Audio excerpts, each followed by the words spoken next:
All right, after looking at stone architecture in Egypt and in Mesoamerica, we're now moving into stones part 2, where we're looking at the Greek and Roman world, particularly the ancient period. The class objectives for today are going to be twofold because you'll have 2 sets of slides. You'll go through this one first, and then there will be a second one that is a follow-up. Be sure you go through both sets to be ready for Wednesday. So the class objectives for this particular set of slides include the following. The art historical tools that we'll be looking at will be an introduction to the post and lintel system and an introduction to arches. Our material study will be largely marble and limestone. And for architectural forms, we're looking at the Greek temple, and then we're looking at a series of styles for architectural construction: the Doric, the Ionic, and the Corinthian.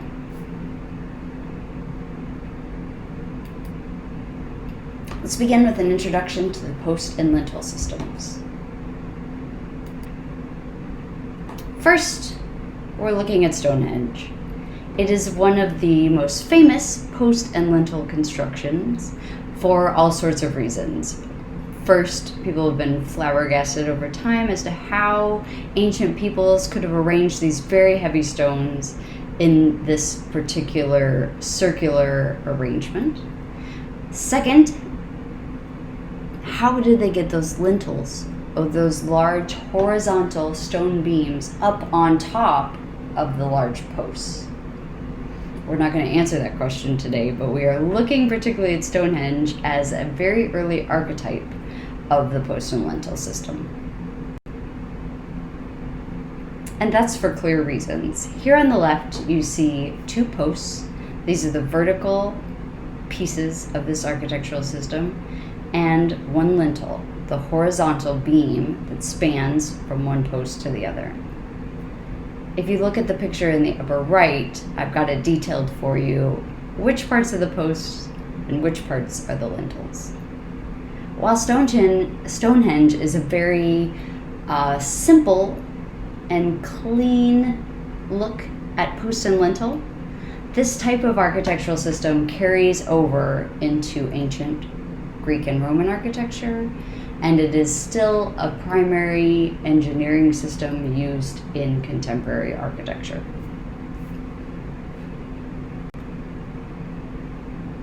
Let's just get, again, a little terminology, a few definitions of what it is that we're talking about when we say post and lintel. Post and lintel building systems are comprised of a series of strong horizontal elements that are held up by strong vertical elements. They differ from a wall in that there is always space between the vertical elements.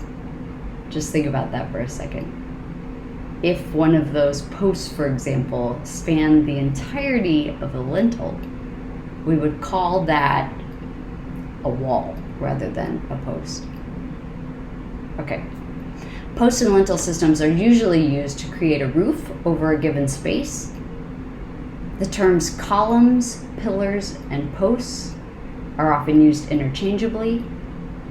Likewise, lintel, header, architrave, or beam are often also used to indicate a similar architectural form. So are we clear on post and lintel? If you were going to draw an elemental hut structure, for example, you would probably start by drawing 2 posts with a lintel across the top, and you might make a gabled roof. That would make a triangular form up on top of that lintel. But even when we start to draw from a very early age, we have this intuitive understanding that in order to hold something up above our heads, 2 vertical pieces, at least 2 vertical pieces, are needed to do it. And that's the post and lintel. Now let's move on to arches. Arches revolutionized architecture. It seems very simple. It doesn't seem technological from a viewer's standpoint. If you were to visit ancient Rome or modern day Greece with its ancient Greek and Roman architectural remains. You would see these everywhere, and at no point would you feel like, wow, this is really amazing technology. But the truth is, it is amazing technology. Any guesses how or why that's the case? Arches offered builders a way to gain greater height. The strength of arches is vastly superior to the post and lintel system, particularly when it comes to height. Let's learn how and why. You should be able to click here on the screen where it says Fun with Arches, and that'll take you to a YouTube video. If for some reason it doesn't work, go to YouTube, search for Fun with Arches, and the provider of this fascinating and funny little video is a group called Engineering Models. We've had a nice demonstration of how arches work, and two terms came up again and again in these videos. The first was compression, the second was tension. Describe compression as the act of pressing together. You can imagine if you had those foam blocks and you put your hands one on each end and you just tried to squeeze toward the center. That's compression. That's a compression force. A tension force, on the other hand, it would be if you took a string and put each end between two fingers and then pulled. You're creating tension by pulling on each end of your rope system. The same forces are active inside these arches. When thinking about the ancient Greek and Roman world, the primary materials used for construction that come up again and again were marble and limestone. So, just a bit on marble. Its definition, Pentelic marble in particular, is a fine white grain marble that's been quarried at Mount Pentelicon, which is north of Athens, and it's been quarried there since the first millennium BCE. Pentelic marble was used for sculpture as well as for buildings. These types of marbles often contained inclusions or veins of quartz, iron oxide, graphite, mica, or pyrite. Graphite inclusions in marble, called graphitic marble, show as gray or silver flakes when they're polished. The Parthenon, including the Elgin marbles, were made of Pentelic marble. This comes from the Museum of Fine Arts. So just where does this marble come from? We see marble on countertops, we see it on in tile backsplashes. Sometimes you'll see it in vases or statues, of course, if you go to a fine arts museum. It comes, of course, from these hillsides. Most of the marble that we think about today is coming from the Mediterranean basin. A lot of it is coming from Greece and from Italy, but there are other regions of the world that are dense with marble as well. This kind of image always shocks me because we see marble in such a domesticated way. It's always part of decor, but this is a reminder that it's actually a fundamental part of mountainsides. And in order to get it into our kitchens, into the bathrooms, into the places we see it decoratively, a tremendous amount of labor has to go into it. One of the reasons that marble was used is because it's softer than granite, and for all of the architectural work that was going to be done with it, this proved a time-saving benefit. Carving was easier, the tools could be less complicated. Let's see how that works out. The fundamental structure for ancient Greek architecture is the Greek temple. This is the iconic architectural structure that many have for decades, if not a century or more, taken as sort of the fundamental work of architecture. We want to begin to think about that differently because, of course, the Greek temple only appeared in one select part of the world. There were other structures using post and lintel systems and a lot of other architectural forms that we will continue to discover throughout the course that make the Greek temple just one of many, not the iconic archetype that it is long thought to be. You've done some reading you've listened to some podcasts. Now you have an opportunity to draw a Greek temple of your own. Go ahead and pause this, take a minute to do the drawing, and then we'll come back together to look further at features of a Greek temple.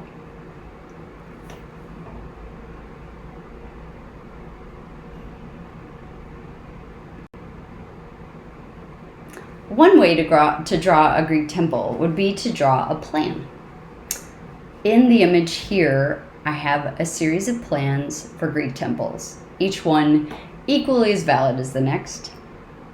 But for the exam, you're only going to need to know about two: the dipteral temple that you see in the bottom left, and the peripteral temple that you see just to the right of that. What are the features that distinguish the dipteral and the peripteral temples? Take a minute to look closely.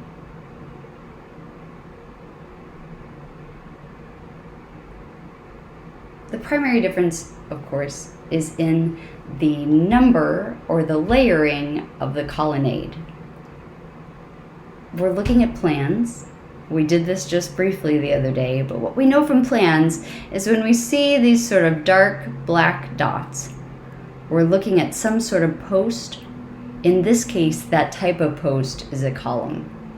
And when they are grouped together in a line like this, they become a colonnade. So in a way, a colonnade is just plural for column. In the peripteral temple, there is one line of columns traveling around the outside of this naos. Now you're going to point out that there are two columns here and that this would make a double layer, but these columns are considered part of this interior naos or cella. So moving over to the dipteral, we see it in the word already, that Latin root di, which means two. So you can guess that a dipteral temple is going to have two layers of columns that travel all the way around the outside. Again, you have to ignore these inner two as they are part of this naos or cella, the place of worship inside the Greek temple.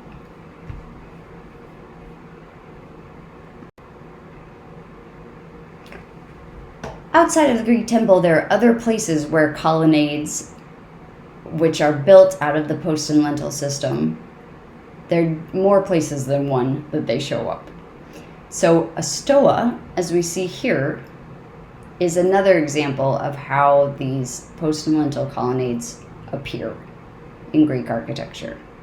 A stoa is a walkway or an open space below the lintel space and in between the posts and columns. So technically, the stoa is this space in between the posts, which in this case are columns, topped by a lintel system which runs both this way and this way.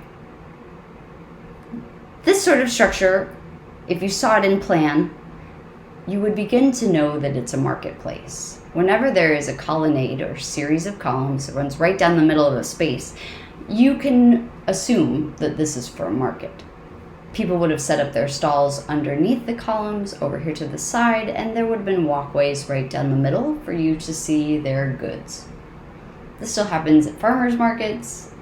Many times it still happens in a grocery store. Now you should be able to click on this image and look for the video on YouTube for the Parthenon. It should come right up, but if it doesn't, again, search Smart History Parthenon, and it's a 16-minute video.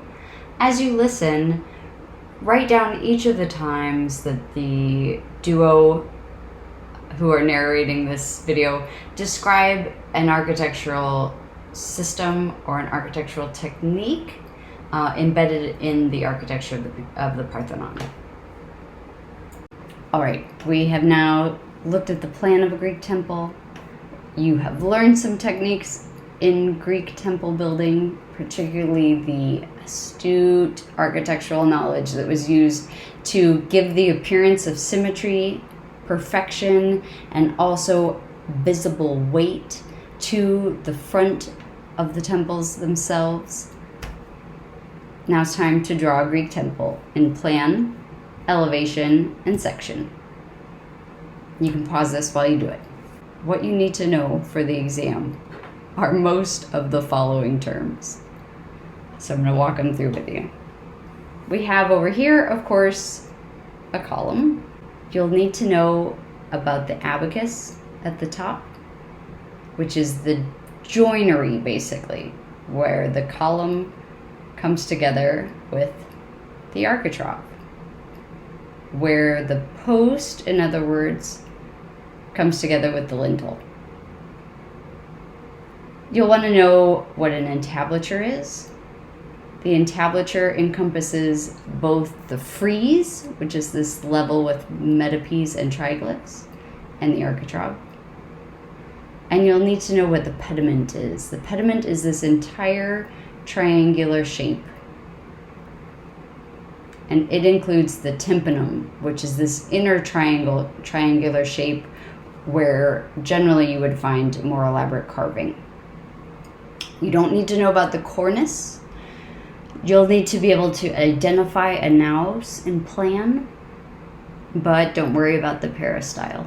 Now we're going to look at a series of what are called the classical orders. Classical orders is another way of saying the primary classical styles. If you think of an order as a series of design ideas that were designed together and that were most often seen together, that will help you sort of get your head around the classical orders. If you think about it in terms of fashion, let's say, you might have some fashion looks sporty, some that looks more sophisticated, some that looks casual or streetwear. It's the same thing as each of these different orders. You have Doric, Ionic, and Corinthian. We'll start with the Doric, which is what is right in front of us. Take a minute just to throw out a few ideas that come to mind when you look at the Doric order. And what I mean here is think about its visual weight, some of the details you see in what you're looking at. And now we'll move to the next slide, where you get the defining elements of the Doric order. First of all, the capitals always have this angled, sometimes rounded movement that goes from the column itself up to the abacus, the squared bit. You can see that in the image over here on the right. There's this sort of flared circular bit that sits at the top of the column. The columns themselves in the Doric order are fluted. You can see fluting is just like a carving out with regularity, a series of lines that create rises and falls along the column. You can see them better over here at the right. Generally, the column goes right up to meet the stylobate. There's nothing in between. Sometimes in the other orders, you'll see another decorative element.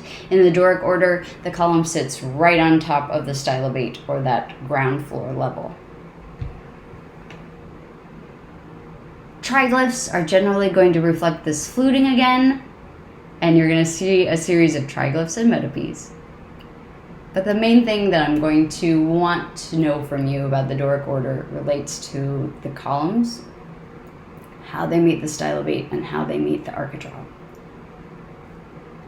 One thing to think about when we think about the Doric order, it's considered a more massive, stocky order. For that reason, it has often been described as a more masculine order along those sort of traditional binary lines. You're not required to think about it that way, but it is a more massive column. It is a stockier column.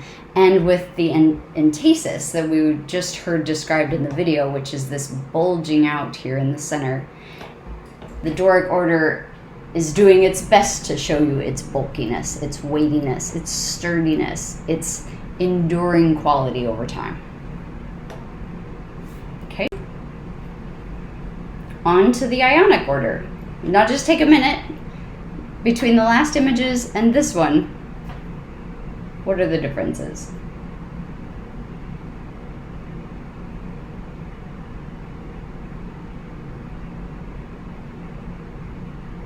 let's start with what's similar.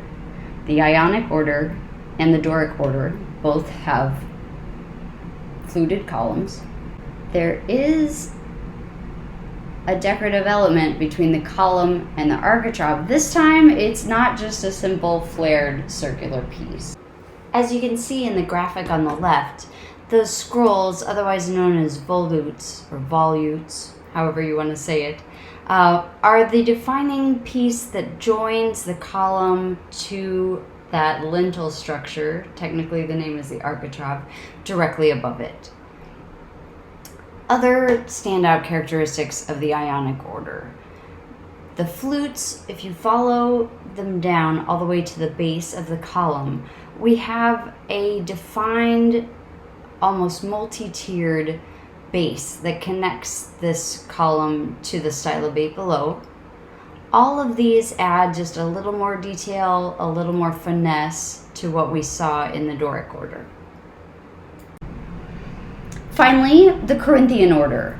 And when I say finally, it's not as if there were only three, but these are the three primary. These are the three that you'll see repeated over and over and over. And when you get back to Wake campus, you will see each of these three spread across the campus. You will also notice, if you look very carefully at Wake Chapel, this definitive Greek temple architecture is showing up in the porch or the facade of that building. Okay, back to Greece. Here we're looking at the temple of Olympian Zeus, the remains of, because clearly the rest of the temple has been destroyed, lost, damaged over time. Okay, so what defines the Corinthian order? There's a lot of detail. Of all of the orders, the Corinthian is the most decorative. It is the most detailed. We see that detail up here in these acanthus leaves. There is a great myth and story behind the acanthus leaves. Take a minute to look that up. You might want and need to know it for the future. But when you get back, you'll notice that, again, the Corinthian has these volutes or scrolls. The acanthus leaves here, some have rosettes. Focus on the acanthus leaves as your defining characteristic. Again, there is a decorative element up here at the capital and another decorative multi-tiered base that connects to the floor or the stylobate. Okay, as your final project here, you are asked to create your own contemporary order. So set the theme for your order. Design each of the following in strict keeping with your theme. You'll need a capital, a base, and a column that all go with your contemporary order. And then draw the facade or the front of a temple that follows the style guidelines of your order. Now this can be anything. Your theme can be cheese, and then you're going to do something very cheese-like in each of those elements. Your theme can be high-tech, whatever it is that comes to mind for you. So put this together, write down your theme, design each of the following, and then email them to me when you're done.